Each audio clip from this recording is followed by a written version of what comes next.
Hi, I'm Ross Trachtenberg here with Figured Out Baseball. I'm the head baseball coach at Rosemont College outside of Philadelphia, Pennsylvania. And I want to share with you my thoughts on how I evaluate a defensive player. So this would be for infielders, outfielders, catchers, and want to take you through some different scenarios where we get to see players at. So first would be an actual game setting.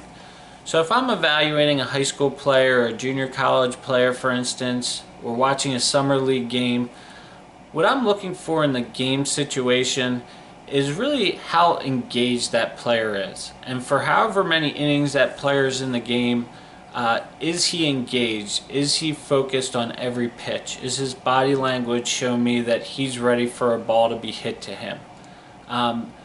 The difficult part in a game situation is that depending on the position, that player may have very few opportunities to showcase actual skill sets.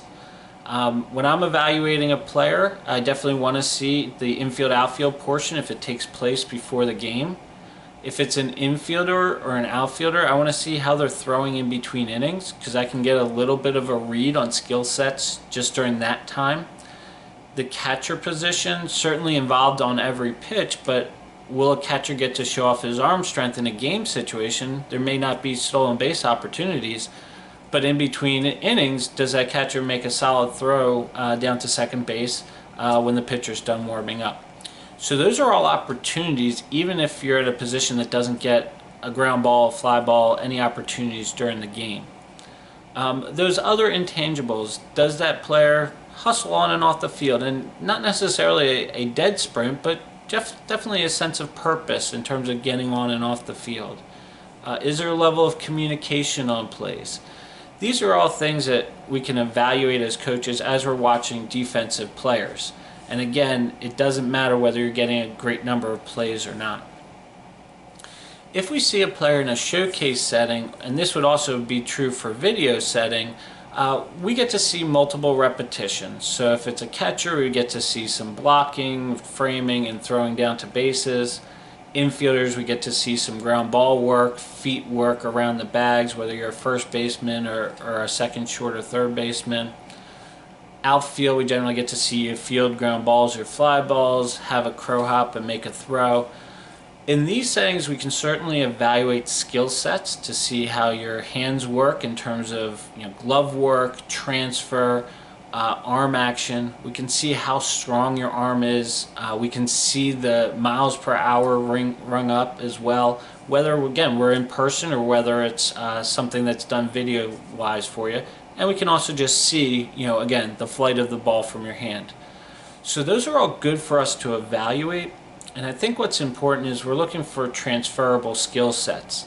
So it's not necessarily, are you the future center fielder or shortstop for our team, but do we see that there's skill sets there? There's a feel for the game in terms of a rhythm in your body, for your arm action, for your transfer.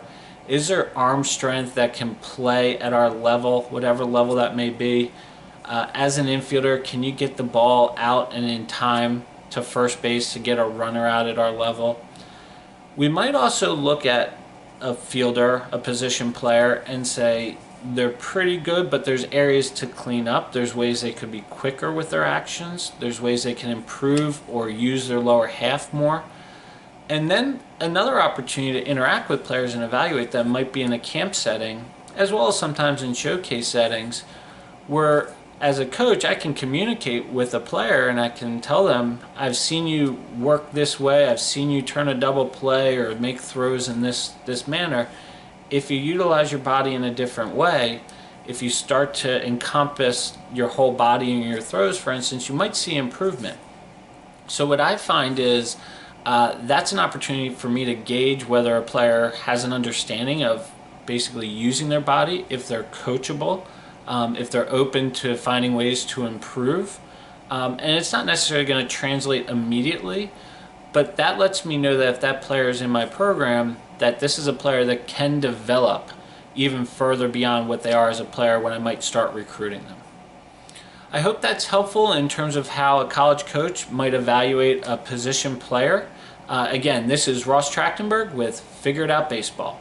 Thanks for tuning in to Figure It Out Baseball. If you're watching on the FigureItOutBaseball.com website, I hope you check out the Figure It Out Baseball store and grab yourself some gear to help support this totally free resource.